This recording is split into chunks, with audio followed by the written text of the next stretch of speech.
सबके साथ आपने काम किया, हाउ डिड इट स्टार्ट? के पहले प्रोडक्शन में पहले आए थे या मतलब ड्रम्स तो ऑब्वियसली आपको म्यूजिक में तो लव था ही, लेकिन बैंड बनाने का पहले से सोचा या पहले से साथ साथ म्यूजिक कर रहे थे? देखें, जब तक जितना भी मैं पीछे सोचूं, स्कूल में भी जब मैंने इंस्ट्रूमेंट कोई पिकअप किया तो पहला इंस्ट्रूमेंट गिटार था।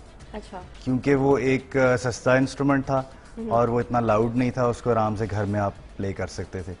मगर ड्रम्स जब मैंने शुरू किए तो फिर मुझे पता लग गया कि मैंने ड्रम्स ही प्ले करनी है। फिर मैंने डिफरेंट बैंड्स के साथ भी प्ले किया, जिसमें कि आतिफ भी है, उनकी एल्बम्स भी प्रोड्यूस की।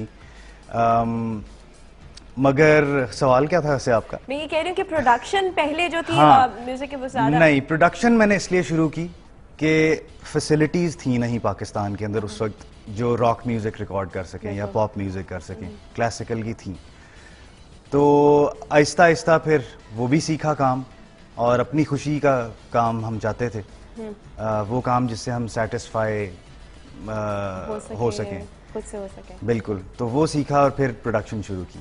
अच्छा, सेटिस्फैक्शन की खुद से बात आई आपका, मैं एक इंटरव्यू ही कहीं पे पढ़ रही थी और देख रही थी कि जो म्यूजिक है ये आप म्यूजिक अपनी सेटिस्फैक्शन के लिए करते हैं, क्योंकि देयर वाज दिस क्वेश्चन, किसी ने पूछा था आपसे कि आप जो है कई लोगों को नहीं भी समझ आता है, जाहिर सी बात है, कई जो चीज़ें ऐसी एक्सपेरिमेंटल होती हैं, तो अपनी सेटिस्फैक्शन ज़्यादा इंपॉर्टेंट होती है आपके लिए या ये करते हो कि आम फहम चीज़ हो जाए? देखें, ये एक आर्ट फॉर्म है, एक फन है, और म्यूजिक या पेंटिंग या कोई भी परफॉर्मिंग आर्ट, थिएटर, एक्टिंग इसीलिए की जाती है कि आपके अंदर कोई चीज़ होती है जिसको आप एक्सप्रेस करना चाहते हैं। ठीक है, एक फॉर्म ऑफ एक्सप्रेशन है।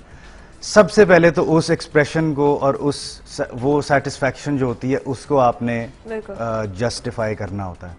और जाहिर है, मैंने भी जब प्ले करना शुरू किया तो कोई मेरे दिमाग में ऐसी चीज़ नहीं थी कि मैंने किसी को इम्प्रेस करना है, या मैंने कमर्शियल भी तो कर लेते हैं ना लोग, कमर्शियली पैसा नहीं, कमर्शियल काम किया हमने। हाँ। और फ्रैंकली ओवरलोड को जो लोग एक नीश ब्रैकेट में डालते हैं, अभी आपके बैक स्टेज मेरी बिहाइंड द सीन प्रोड्यूसर से बात हो रही थी कि ये वो वाहिद बैंड है जिसको आप अगर खुले मैदान में मीनारे पाकिस्तान में छोड़ दें, मुझे और 2 ढोल प्लेयर्स को, तो हम सारा क्राउड भी इकट्ठा कर लेंगे और आई गारंटी को उनको नचा भी देंगे। बिल्कुल। और कोई बैंड ये गारंटी नहीं करता, तो ये नीश बैंड ना रहा।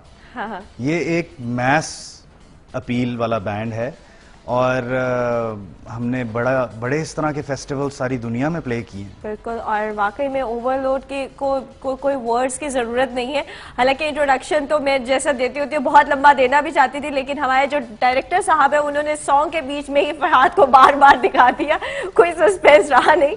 एनीवेज गाइस, अभी टाइम हुआ एक छोटी सी ब्रेक का। ब्रेक के बाद हम लोग वापस आएंगे, ऐसी बातें मज़ेदार से जरूर करेंगे। ओवरलोड से रिलेटेड बहुत सारी बातें मेरे दिमाग में भी है, वो सब मैं पूछूंगी और आप लोग भी पूछ सकते हैं, इसलिए हम लोगों को लाइव कॉल कर सकते हैं। So don't go anywhere, हमारे एक छोटी सी ब्रेक के बाद।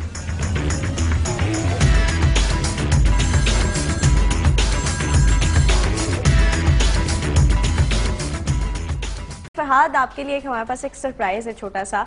देखते हैं कि छोटा सा सरप्राइज है, देखते हैं क्या करते हैं। अभी हमारे पास फोन पे कोई है। हेलो हेलो, अस्सलाम वालेकुम जी। अस्सलाम वालेकुम। गेस करना पड़ेगा फरहाद को।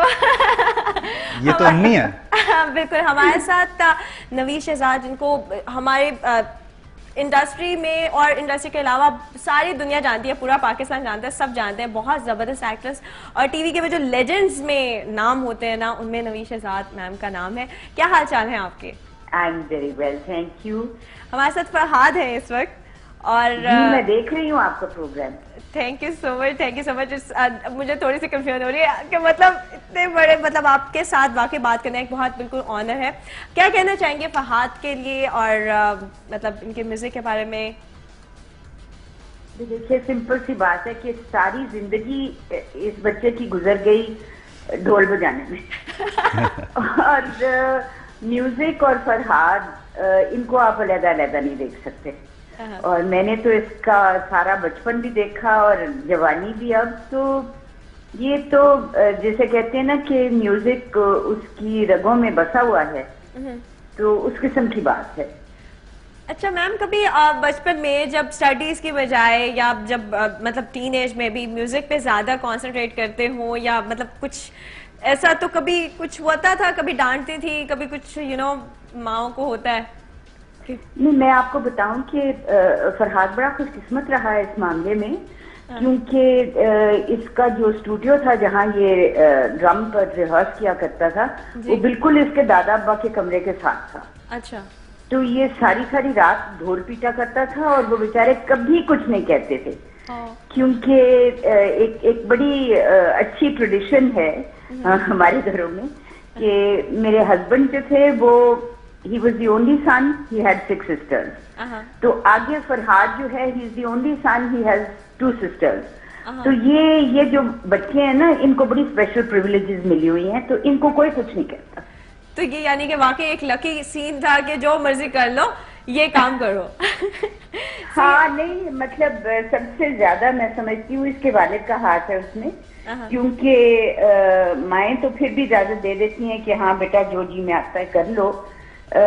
वालिद का ये कहना कि हाँ ठीक है, उन्होंने सिर्फ एक बात कही थी कि भाई इतना कमा लो कि तुम्हारी दाल रोटी चलती रहे और बाकी जो तुम्हें खुशी देता है वो तुम करो। अच्छा मैम, अगर मैं आपसे पूछूं कि फरहाद के लिए कोई एक वर्ड, सिर्फ एक वर्ड जिसमें आपको लगता है कि पूरा डिस्क्रिप्शन मिल जाएगी, एक वर्ड फरहाद के लिए? हाँ जी। प्यारा। अम्मी और क्या कह सकती हैं। हाँ स्वीट।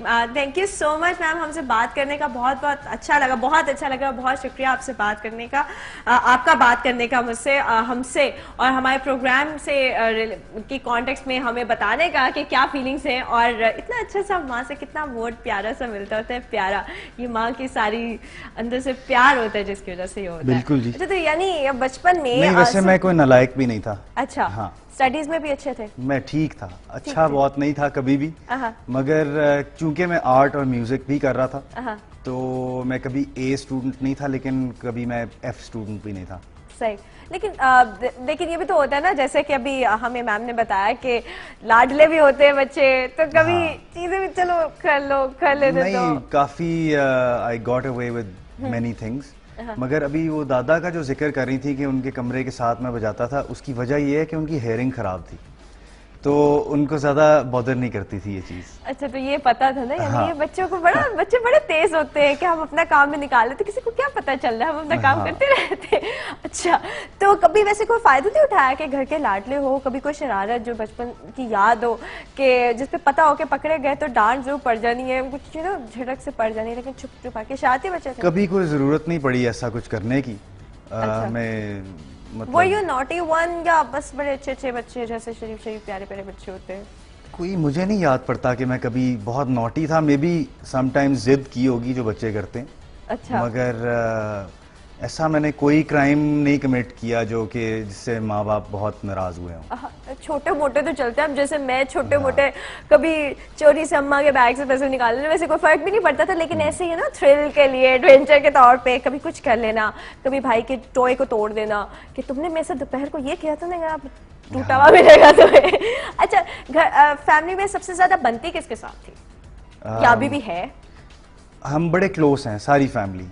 कोई एक जो सबसे बेस्ट? मेरी एक बहन है जो दोहा में रहती है, एक बहन है जो लाहौर में रहती है, वो मेरे से 7-8 साल बड़ी है। अच्छा। जो बड़ी सबसे बड़ी बहन, और दूसरी मेरे से 4 साल बड़ी है। तो बचपन में उसके साथ बहुत ज्यादा दोस्ती थी, और सिंस एज गैप बचपन में ज्यादा फील होता है, अब तो इतना फील नहीं होता, तो अब बड़ी बहन से भी उतनी है, बट जब मैं ग्रो अप कर रहा था तो दूसरी बहन से ज्यादा थी, अब दोनों से, इवन अम्मी से बहुत दोस्ती है। जब हम फैमिली की तरफ भी जा रहे हैं साथ साथ, लेकिन हम लोग साथ साथ दूसरी बातें भी करेंगे फ्यूचर में। अभी क्या प्रोजेक्ट नेक्स्ट, क्योंकि एक जगह मैंने पढ़ा था आपके बारे में कि एल्बम नहीं करनी है, सिर्फ खाली सिंगल्स और म्यूजिक वीडियोस पे ही।